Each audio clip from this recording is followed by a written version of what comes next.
Hello बच्चों, let's see this question. Question में हमें क्या बोल रहे हैं?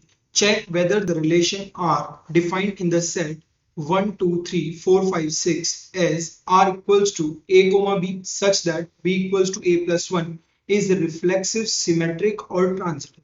हमें बताना है कि ये जो हमें रिलेशन गिवन है किस सेट पर 1 2 3 4 5 6 पर, ये रिफ्लेक्सिव है, सिमेट्रिक है या ट्रांजिटिव, इसके बारे में हमें यहाँ पर डिस्कशन करना है।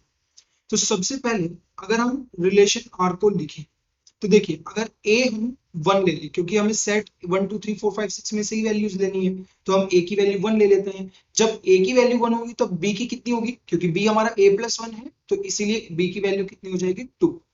सिमिलरली अगर हम ए की वैल्यू 2 ले लें तो बी की वैल्यू 3, ए की वैल्यू 3 ले लें तो बी की वैल्यू 4, ए की वैल्यू 4 ले लें तो बी की वैल्यू 5, ए की वैल्यू 5 ले लें तो बी की वैल्यू 6। जैसे ही आप ए की वैल्यू 6 लोगे तो बी की वैल्यू 7 आ जाएगी, जो कि पॉसिबल नहीं है क्योंकि हमारे इस सेट में केवल 6 तक ही वैल्यूज हैं। तो ये हमारा रिलेशन बन गया।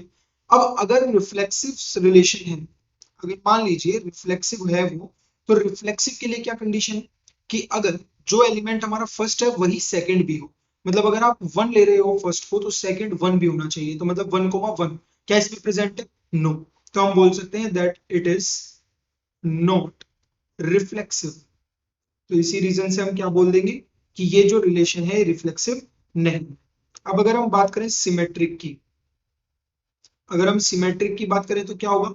अगर मान लीजिए मेरा लेट्स से 1 2 इसमें प्रेजेंट है, ये रहा हमारा 1 2, तो सिमेट्रिक होने के लिए क्या होना पड़ेगा कि अगर 1 2 प्रेजेंट है तो 2 1 भी उसमें प्रेजेंट होना चाहिए।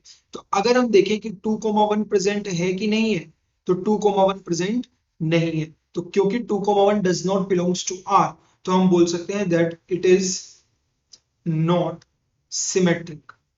हम बोल सकते हैं कि ये सिमेट्रिक नहीं।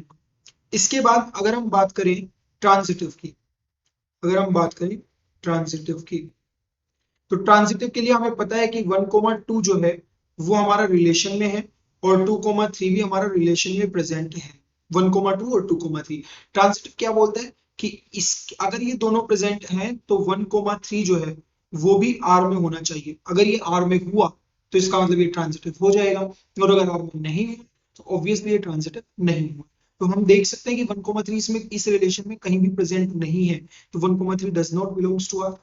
इसका मतलब हम क्या बोल देंगे? It is not transitive.